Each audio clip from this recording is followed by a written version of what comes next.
what do you know about the, and I've heard the NDC suggesting the IPAC should be transformed into a legal body whose decisions will be binding. Not binding. We said legal backing should be given to IPAC without encroaching. The NPP has made this recommendation before, and it has been shut down.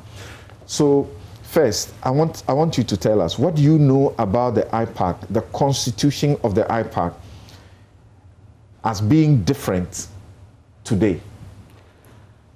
To be honest with you, I'm sure the difference will lie, and I'm looking at IPAC from day one, 1994, to today. The difference will be in terms of the number of parties that have come along this trajectory. Because in 1994, the parties were not as many as they are today. And once the EC registers you as a legitimate political party, you are eligible for representation at IPAC. So if we had 10 parties in 1994, they all attended IPAC meetings. So if there were 20 parties in 2012, they all qualified to attend IPAC meetings. So to the extent that more parties have been registered over the years, the representation at IPAC will change. It's not casting iron. From the attendance sheets, you have about 19 parties attending, except that you had 2 representatives from some of the parties. Yes, and indeed, because you've taken my mind there, Afarijan, and I have the minutes here, 2015, what date? This is 12 June 2015, meeting at the Electoral Commission, IPAC room. Afarijan actually on this day recommended to the parties that they should ensure that one representative remains permanent on IPAC for purposes of institutional memory. Because they had a situation where some of the reps are not permanent. They come and go. Maybe today I have a busy schedule, so I won't come. Another person comes. And that itself created difficulties in terms of even what was done or what was not done at previous meetings, especially when they are doing corrections of a previous minutes. And so Afarijan noticed this defect and appealed actually to them that, look, you can come 2 or 3, but would you make one person permanent so that at least he keeps the institution? As a result, in the NDC, you had Hudu Yahya being like a permanent guy there. At certain stages, yes. Menu being permanent. Yes, you are right. You are right. And even Asidu Nketua at one stage. Right. So that is it. Now, in terms of the party representation, I mean, the mushroom, let me use the word my brother used. My difficulty is this. I have minutes here, and fortunately, they put all the minutes here. I don't know about that, the last meeting. I'm sure if I check, I'll find. But you see, there are all sorts of things. What is GFP? Ikuya that one, in fact, she participated in the election. There is URP. The name here, the rep here is Albert Ochri. There is RPD. The name here is Kwame Tua. There's URP. The name here is David Asumenu. DPP, of course. We know what Blate. Yes. Okay. Yes, and there's GCPP and all. All sorts of initials. Many of them, you don't hear about them. So what is happening today relative to the description of... You've heard about the UDS party before? Not, to be honest with you. But we should check the records. When were they registered? Right. When did we get a provisional register? When did they get a final register? These are public records. Right. But I'm saying that there is little difference between what is happening today in terms of party reps going to IPAC and the previous one, except that the numbers may have changed because new parties have been registered. There are some of the parties here. I've mentioned the initials. I don't know the full title. Okay? Ikuya Donkos one, to be honest, but for the fact that I saw her name there, I might have missed which party that was. So that is a challenge in terms of, and you know that the EC often on threatens, quote unquote, to inspect their offices, their accounts, and all those things. In fact, the electoral laws. The EC has been very derelict in that regard. Over the years. they have minutes here where they've raised the issues, the EC and the parties, at IPAC meetings. The EC has actually raised issues here about, look, we are going to set up a committee to go around the country to inspect party offices. The accounts that you brought to us are not in consonance with international audit practices and things. And when it comes to that aspect, all the parties, NDC, NPP included, have not been open.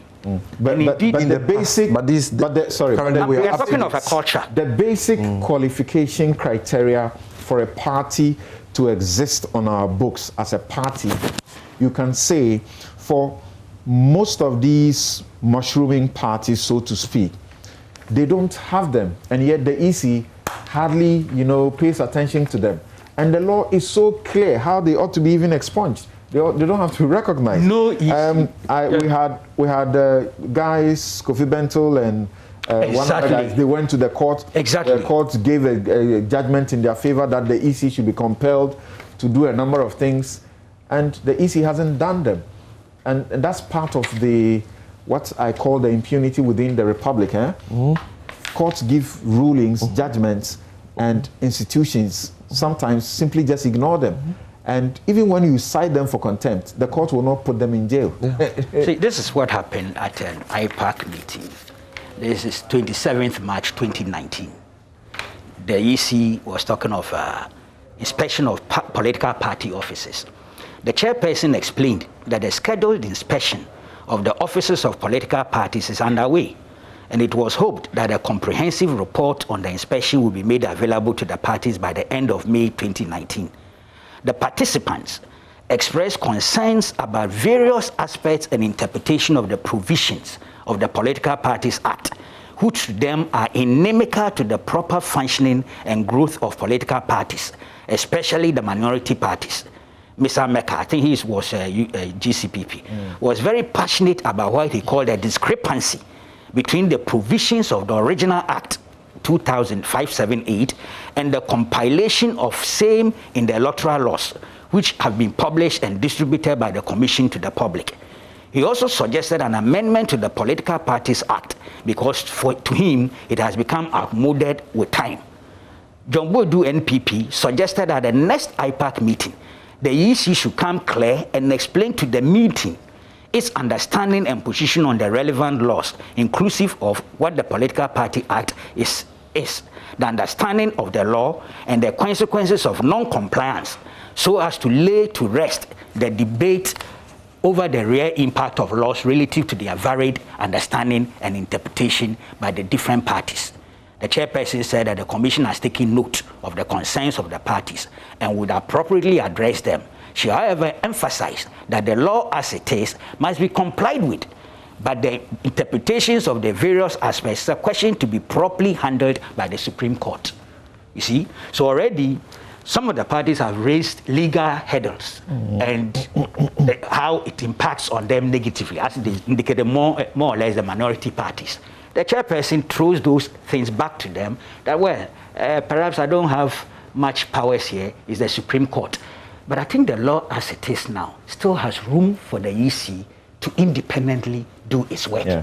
To be honest, allowed by law to get up, wake up just any day to decide to do an audit of the political parties. Yes. And if it finds that you are not compliant, in these mushrooming parties, the conditions that are expected are that you have branches in all the regions, you have presence in 2/3 of the districts in each region, at least there's a founding member in each district. Yeah. All these are not compliant. But some of the are there. Yes, and some of the parties are claiming that it is almost like a logistical nightmare for some of them to be able to spread across the whole nation. That's why they are calling for amendment. And even if you listen to Sami, it's a different context, of course, to be fair. In terms of some of the reforms the EC is proposing, especially continuous registration and the rest, Sami is making an argument in terms of logistics, personnel, agents that you would appoint, and who is going to pay for that. I'm sure you will. That's about one of the issues. I raised one. You see, so there's a real challenge relative to logistical mobilization and how the law ought to be implemented. there's no doubt that from Afari-Gyan to today, the EC has tried to be a bit lenient relative to some of these things. But there's a breach. Even before these entities are registered, are giving provisional register, are giving provisional certificate, as the law calls it, they are supposed to have, check them to be sure, independently check them to be sure that they are satisfied with all the requirements that they are supposed to do. And if they don't, then they are supposed to refuse to register them. I agree. And then if they have already registered them and giving them provisional certificate, and they find that these things don't exist later, they are supposed to cancel the registration. Yes, and indeed, there are also provisions for even the citizens to apply to the EC for the records, both in terms of the registration and the financial audits. Right. And then if, of course, we pay something, I think that you are required to pay something later. And on basis of that, citizens too can trigger a lot of processes. As you mentioned, Kofi Bentil, and I think our friend in the UK, Ansah Yeboah. Yes, YK Ansah Yeboah.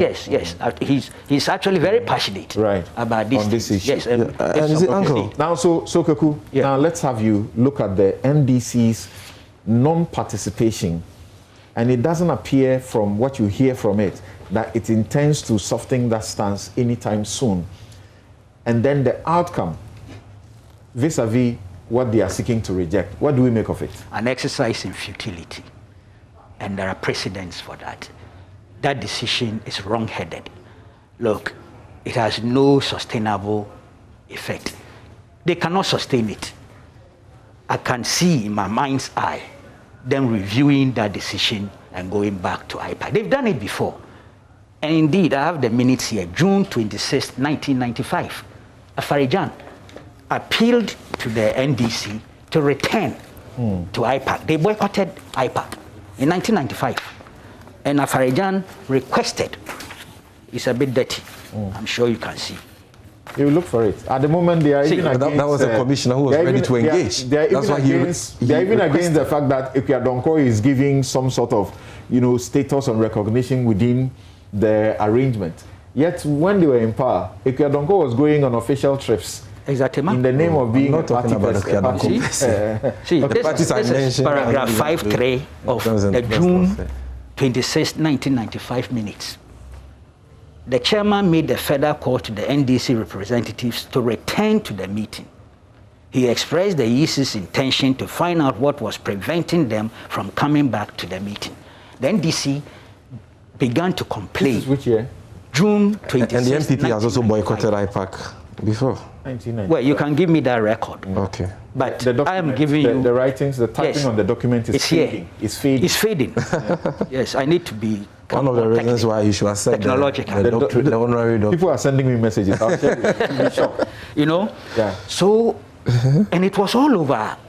But that's why IPAC is very important. I'm 100% for it. Look, it is because of IPAC that we had reforms leading to transparent ballot boxes, photo ID cards. The elections originally were held on different days, presidential and parliamentary, on separate days. Through IPAC, we brought them all together on the same day. Then this is difficulty in 1995, as I was saying, that the opposition parties were about 4 or 5, 6, and apparently were always ganking together in terms of their perception and driving the process. And in the minutes here, Afari-Gyan makes the point that's true. Some of those changes were done under the pressure of the opposition parties. And the NDC, which was in government, was not comfortable, even though eventually, as the executive, you have to provide the logistics. Of course, the donor community were also representative at such meetings. So it moved us forward. Beyond 1990s, we still have had serious reforms. Look, biometric voters register came through, again, agitation, certainly, especially led by the NPP. Right. But Kuku, when you say an exercise in futility, is it possible for any serious election management body to ignore the NDC? No, the NDC cannot also ignore any serious electoral management body. We can't. They can't. And we haven't. Thank you. And we won't. But precisely, that's we the point I'm making. The EC. In the sense that, look, it is a question of mutuality. They need both sides. Both sides need each other. Yes. And that is why I'm saying that since 1994, with all the challenges, look, there are always noises, anger, all expressed. And it's all in the minutes I have here. I've deliberately compiled minutes from the 90s to today. And you'll be amazed. But at the end of the day, they are able to work together. I'm saying the same thing is going to happen. And that's what I meant by exercising. Based on the push. The NDC will return to the table. They will return to IPAC. And they will negotiate their way through and will make some reforms again. What should happen to their counter proposals and suggestions? Fantastic. If they don't do that within the IPAC? See, fantastic. That is what I think we should be doing. We should focus on the specifics, interrogate the specifics, their merits or demerits, and then move on. Why is the public we are doing so? IPAC is going to also do the same, with more emphasis and more quality, and that's why they ought to be there. But look, let me take one, and interestingly, that's the one he showed to me. They say, oh, it's further deliberation. Yes. Otherwise, I was going to say, God damn, oh, sorry, I forgot where I'm sitting. Forgive me. I'm sorry. Very sorry. I've forgotten where I am. Go ahead. Validation for the purposes of voting. I was going to find it a very tricky animal. Because, look, we don't compel people even to vote in this country. You are the lawyer. It's not compulsory, is it? It's not. Yes, so... It's a duty. Other countries... Yeah, it's compulsory. Yes. But here, if I don't vote, you can't sanction me. So I was wondering the purpose for the idea that we are validating you on basis that you vote in an impending election. I would have thrown that out. Now they are saying for further deliberation. If that further deliberation should be thrown away. Okay. That's one area I think I will go with the NDC. But there are also... Campaign period, 3 months. Yeah, that... Focus. You see, there's been... okay, you want there was an electoral reform committee that was formed, I think, 2013. They did a lot of proposals. I have all the report here.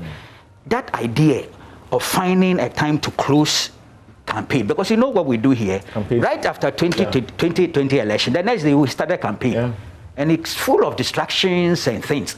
So the parties themselves, they met and decided that, look, let's find a way of doing this. I don't think they actualized it.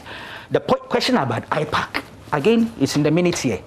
Afarijan, the committee itself, in fact, the committee itself, I say Dunketia's signature is there, McMahon and the rest are all.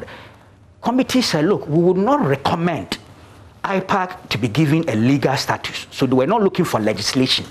But they brought in an element of institutionalization of IPAC. And Afarijan, at the meeting with the parties, the minutes are here, said, look, what is this animal called institutionalization? Legalization, okay, out. But institutionalization too, we are uncomfortable with it. You are just an adversary body, and you stay that way. What we'll do is that's why he suggested one permanent representative to come, and then also a format that after every IPAC meetings, the minutes, the communique should be issued in the way that all the parties would have agreed on.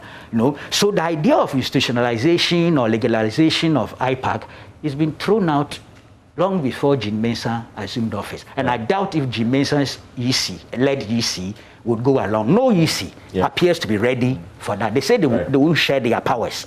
You agree with the season for campaigning. We have had civil society platforms that have advocated this many times. You are right. Because 3 months. And continuously. 3 months. No, it's a proposal, isn't it? It's a proposal. Right. You could that one has been adopted. We're in a country. You can check the communique. That one has been adopted. Where right after the elections, the day after, the next campaign starts. And we can't have a certain consensus focusing on what should be development. And, you know, we get into this frenzy of criticism, some of which was very, very unproductive. That may be destructive. I hear you, and I agree with you. So that one, but it's a matter of time frame can be subject to discussion. Okay. I won't sit here and insist that that's casting iron. No, IPAC should review, look at it, and could expand it. Well, even when it is done, to implement it will become the next issue.